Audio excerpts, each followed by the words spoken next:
Iran ने मार गिराया है ड्रोन। जी हां, वो भी ईरान के इस्फहान के अंदर, जो ईरान की डिफेंस फैसिलिटी है, जहां पर वो हथियार और कई तरह की चीजें बनाता है अपनी मिलिट्री के लिए। वहां पर एक ड्रोन घुसा, उस ड्रोन को ईरान के एयर डिफेंस सिस्टम ने मार गिराया। अभी ये जांच चल रही है कि वो ड्रोन किसका था, लेकिन दिमाग पे आप ज्यादा जोर मत डालिएगा, क्योंकि आपको और पूरी दुनिया के मुसलमानों को कम से कम यह बात अच्छे से मालूम है कि ईरान से सबसे ज्यादा हवा किसकी निकलती है और कौन ईरान पर सीधा अटैक करने की धमकियां दे रहा था। दोस्तों, यह रिपोर्ट तो मैंने लगा दी सबूत के साथ। अभी ईरान की जब आगे रिपोर्ट आएगी जांच की, तब मैं आपको वो भी बता दूंगा। लेकिन आइए, इसके तार कहां से जुड़े हैं, ताजा ही खबर से ताजा खबर जोड़ के आपके सामने रख रहा हूं। ये देखिए फुल स्क्रीन पर प्रूफ। ये इजराइल के आईडीएफ चीफ हैं। इन्होंने कहा है कि हम ईरान के ऊपर अटैक करने के लिए तैयार हैं, अमेरिका के बिना। ये है कमाल। तो यानी इतनी बौखलाहट सिर्फ एक ही देश के अंदर है, वो है इजराइल, जो ईरान पर अटैक कर सकता है और करना चाहता है। अब आईडीएफ का बयान इसी न्यूज में लगे हाथ सुन लीजिए। आईडीएफ ने कहा कि अमेरिका हमारे साथ हो तो अच्छी बात है, और अगर नहीं भी है तो हम इतने मजबूत हो गए हैं कि हम ईरान पर हमला कर सकते हैं और अपने देश में ही दुश्मनों को खत्म कर सकते हैं। इसकी तैयारी हम सालों से कर रहे थे। अब आपकी तवज्जो चाहूंगा इस बात पर कि एक लौता ईरान, गरीब ईरान, कमजोर ईरान, जिसके पास हथियार नहीं थे, उसको मिटाने के लिए इजराइल, जो खतरनाक है, घातक है, शक्तिशाली है, खतरनाक, उसके पास हथियार है, सालों से मेहनत कर रहा था।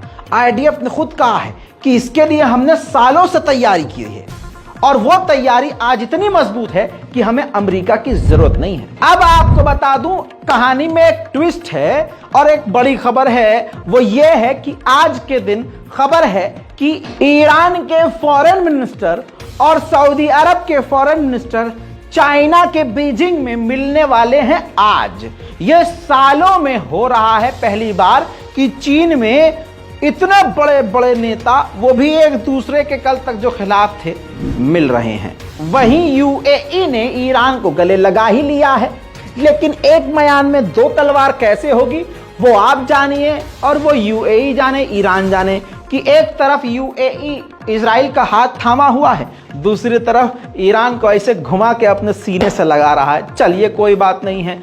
इस रिपोर्ट के मुताबिक बात अब सामने ये आई है, यूएई के प्रेसिडेंट ईरान के राष्ट्रपति इब्राहिम रईसी से हाल फिलहाल में मिल सकते हैं। अच्छा, ईरान और अमेरिका भी एक दूसरे के लिए थोड़ा सा नरम हुए हैं। पहले अमेरिका नरम हुआ तो ईरान तो नरम था ही पहले से। ईरान के बयान को बाद में, लेकिन अमेरिका का पहले सुनिए। अमेरिका ने यमन को लेकर ईरान और तमाम देशों से कहा, अरब देशों से, कि भैया यमन की जंग खत्म होनी चाहिए। और इसी बयान में ईरान से अपील की आप सहयोग दीजिए कि यमन में जंग खत्म हो। इस पर ईरान की तरफ से बयान आया कि जंग के पहले दिन से हम खिलाफ हैं इस जंग के, और शांति के हम समर्थक हैं और पहले से कह रहे हैं।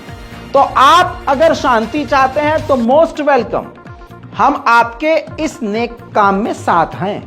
लेकिन मैं यही कहूँगा, एक से बढ़कर एक जलील, अमेरिका, इजराइल, ऐसा कोई सगा नहीं जिसे अमेरिका ने ठगा नहीं।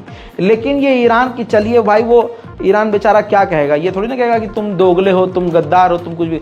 हो सकता है 1% दुश्मन जो है चाह रहा हो कि यमन में शांति हो, तो शांति के लिए तो भाई शांति रखनी ही पड़ेगी। बहरहाल ये पहली बार हो रहा है कि अमेरिका और ईरान किसी बात पे तो सहमत हुए हैं। अब दोस्तों, अजरबैजान को दूसरे मामलों में ईरान फंसा रहा है। ईरान के 210 मेंबर ऑफ पार्लियामेंट ने अजरबैजान की आलोचना की कि इजराइल में उसने अपनी एम्बेसी खोली और अपना एम्बेसडर वहां भेज दिया। इतना ही नहीं, ईरान के फॉरेन मिनिस्टर ने कहा कि इस कदम पर तो भैया अजरबैजान पर सख्त कार्रवाई करनी चाहिए। वहीं बुरी खबर यह है कि ईरान के इन 6 महीने के प्रदर्शन में 537 से ज्यादा लोग मारे जा चुके हैं। एक ईरानी प्रदर्शनकारी को ईरान के मिलिट्री ग्रुप ने कुछ दिन पहले कत्ल कर दिया था, जिसके बाद कल उस मरने वाले का बर्थडे था ईरान का, तो उसके घर के बाहर प्रदर्शनकारी उसके समर्थक पहुंचे और ईरान की गवर्नमेंट के खिलाफ जमकर प्रदर्शन किया।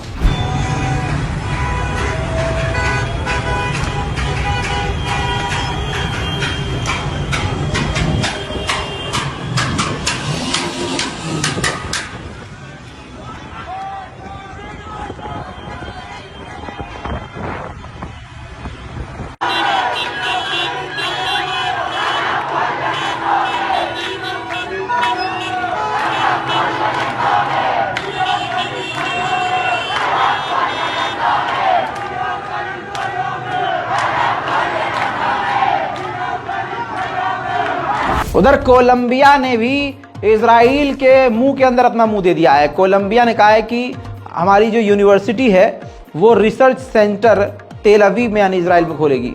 उधर मोहम्मद बिन सलमान सऊदी अरब के भड़क गए हैं, जी हाँ, और भड़के बहुत ज़्यादा हैं। उन्होंने कह दिया है मुझे कोई इंटरेस्ट नहीं है अमेरिका को मनाने में और उसको प्लीज़ करने में कि मेरी बात मान जाओ।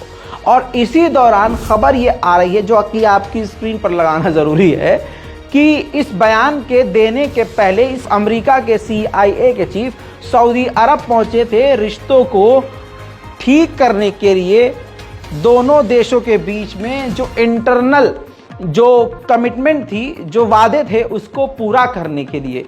इसके बाद एडिशनल रिपोर्ट कोई नहीं आई। उसके बाद सीधा मोहम्मद बिन सलमान का बयान ये आया कि भैया मैं नहीं करूंगा किसी के सामने बाबू सोना और ये भाई मान जाओ मेरी बात नहीं। मतलब उनका इसी तरह का मतलब है कि भाई मैं नहीं झुकूंगा किसी के सामने, मुझे चापलूसी नहीं करनी। तो इसका मतलब ये है कि अमेरिका और सऊदी अरब में जो है काफ़ी ज़्यादा जो है थोड़ा कड़वाहट पैदा हो गई है। तो तुर्की की परमिशन के बाद नाटो में शामिल फिनलैंड हो गया है।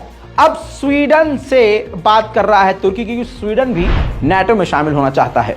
दोस्तों, मिडिल ईस्ट की रिपोर्ट में आज के लिए इतना ही। इस रिपोर्ट को शेयर कीजिए, दुआओं में याद रखिए। जय हिंद।